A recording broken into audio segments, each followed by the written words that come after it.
नमस्कार दोस्तों, स्वागत है हमारे YouTube चैनल में। आज हम आपको रविवार व्रत की कथा सुनाने जा रहे हैं। उससे पहले हमारे चैनल को सब्सक्राइब करें और बेल आइकन को दबाना ना भूलें और कमेंट में जय लक्ष्मी माँ लिखना ना भूलें। तो आइए शुरू करते हैं।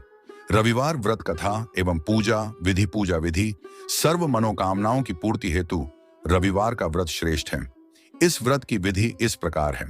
प्रातः काल स्नानादि से निवृत्त हो स्वच्छ वस्त्र धारण करें, शांत चित्त होकर परमात्मा का स्मरण करें। भोजन एक समय से अधिक नहीं करना चाहिए। भोजन तथा फलाहार सूर्य के प्रकाश रहते ही कर लेना उचित है। यदि निराहार रहने पर सूर्य छिप जाए तो दूसरे दिन सूर्य उदय हो जाने पर अर्घ्य देने के बाद ही भोजन करें। व्रत के अंत में व्रत कथा सुननी चाहिए। व्रत के दिन नमकीन तेल युक्त भोजन कदापि ग्रहण न करें। इस व्रत के करने से मान सम्मान बढ़ता है तथा शत्रुओं का क्षय होता है। आंख की पीड़ा के अतिरिक्त अन्य सब पीड़ाएं दूर होती हैं। रविवार व्रत कथा। एक बुढ़िया थी। उसका नियम था प्रति रविवार को सवेरे ही स्नान आदि कर घर को गोबर से लीप कर फिर भोजन तय कर भगवान को भोग लगाकर स्वयं भोजन करती थी। ऐसा व्रत करने से उसका घर अनेक प्रकार के धन धान्य से पूर्ण था। श्री हरि की कृपा से घर में किसी प्रकार का विघ्न या दुख नहीं था। सब प्रकार से घर में आनंद रहता था।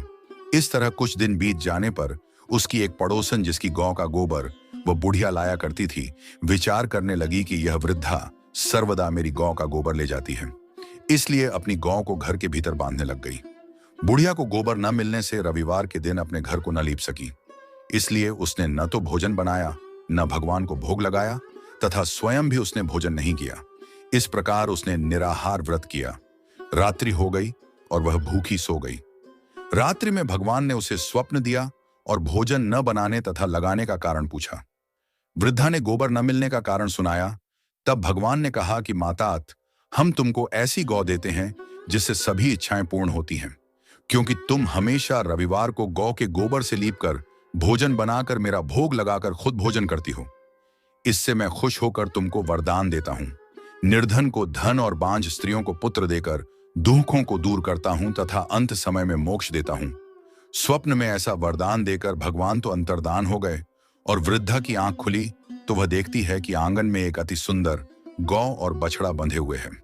वह गाय और बछड़े को देखकर अति प्रसन्न हुई और उसको घर के बाहर बांध दिया और वहीं खाने को चारा डाल दिया। जब उसकी पड़ोसन बुढ़िया ने घर के बाहर एक अति सुंदर गौ और बछड़े को देखा तो द्वेष के कारण उसका हृदय जल उठा और उसने देखा कि गाय ने सोने का गोबर किया है, तो वह उस गाय का गोबर ले गई और अपनी गाय का गोबर उसकी जगह रख गई। वह नित्य प्रति ऐसा ही करती रही और सीधी साधी बुढ़िया को इसकी खबर नहीं होने दी।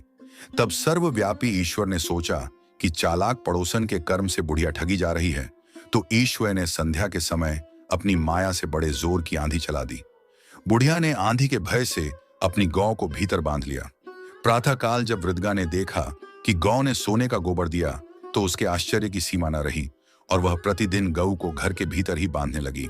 उधर पड़ोसन ने देखा कि बुढ़िया गऊ को घर के भीतर बांधने लगी है और उसका सोने का गोबर उठाने गादेम नहीं चलता, तो वह ईर्ष्या और डाह से जल उठी और कुछ उपाय न देख पड़ोसन ने उस देश के राजा की सभा में जाकर कहा, महाराज, मेरे पड़ोस में एक वृद्धा के पास ऐसा गऊ है जो आप जैसे राजाओं के ही योग्य है।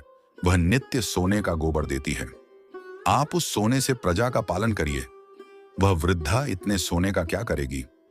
राजा ने यह बात सुनकर अपने दूतों को वृद्धा के घर से गऊ लाने की आज्ञा दी।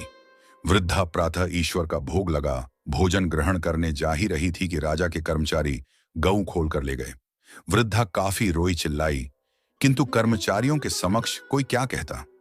उस दिन वृद्धा गऊ के वियोग में भोजन न खा सकी और रात भर रो रो कर ईश्वर से गऊ को पुनः पाने के लिए प्रार्थना करती रही। उधर राजा गऊ को देखकर बहुत प्रसन्न हुआ, लेकिन सुबह जैसे ही वह उठा सारा महल गोबर से भरा दिखाई देने लगा।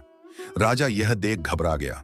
भगवान ने रात्रि में राजा को स्वप्न में कहा कि हे राजा, गाय वृद्धा को लौटाने में ही घबरा गया। भगवान ने रात्रि में राजा को स्वप्न में कहा कि हे राजा, गाय वृद्धा को लौटाने में ही तेरा भला है। उसके रविवार के व्रत से प्रसन्न होकर मैंने उसे गाय दी थी।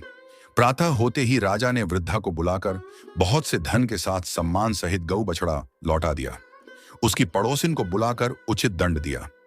इतना करने के बाद राजा के महल से गंदगी दूर हुई। उसी दिन से राजा ने नगरवासियों को आदेश दिया कि राज्य की तथा अपनी समस्त मनोकामनाओं की पूर्ति के लिए रविवार का व्रत रखा करो।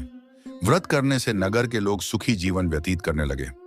कोई भी बीमारी तथा प्रकृति का प्रकोप उस नगर पर नहीं होता था। सारी प्रजा सुख से रहने लगी। यदि कथा पसंद आई हो और आगे भी ऐसी ही कथा सुनने के लिए हमारे चैनल को सब्सक्राइब करें, वीडियो लाइक और शेयर करें